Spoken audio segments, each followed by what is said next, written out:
And with more on the progress of the Colombian peace talks, we turn to our correspondent now, Natalia Margarita. She's there in the capital of Bogota. Hey there, Natalia. What does that report say exactly, and has the FARC fulfilled its commitment with the unilateral ceasefire? Hi, Cody. This is the latest of 8 reports that different social organizations that have been monitoring all the FARC's unilateral ceasefire submit on this issue. According to this latest report refers specifically for the period of time between the 20th of September and the 20th of October. During that time, the report says that the FARC has not made any single offensive action, meaning that the FARC has complied 100% with its unilateral ceasefire during that month. Secondly, in terms of the actions of the Colombian army, they said that the report says that the social organizations also observe a reduction on the offensive actions by the military, meaning not just the FARC has been complying to its unilateral ceasefire, but there in the ground, in the Colombian rural territories, they have also observed a decrease on army offensive operations. However, the report also raises concern regarding how the military is seizing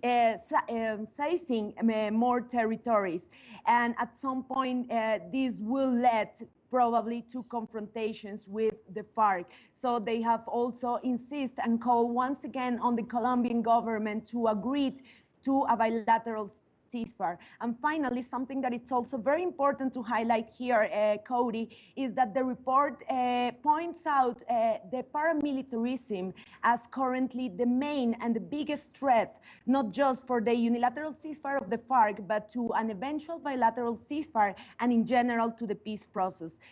They say that they have observed a resurgence of paramilitarism, especially in 5 state departments of Colombia, and that this is indeed putting at risk, as I said before, not just the ceasefire, but the peace process in general, Cody. And Natalia, do we know if this report, you were talking about that, but to what extent will it have an effect on the peace talks in Havana? I would say especially the issue of paramilitarism, and not just because it's a very highly concerning point in this report, but also because over the course of the last week, we have had 2 other different reports by other institutions for peace studies that highlight and insist on this same issue of paramilitarism.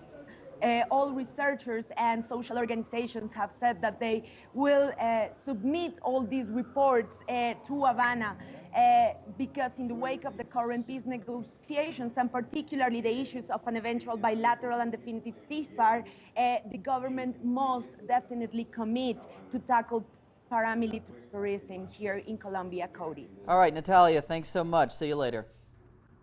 Back to you.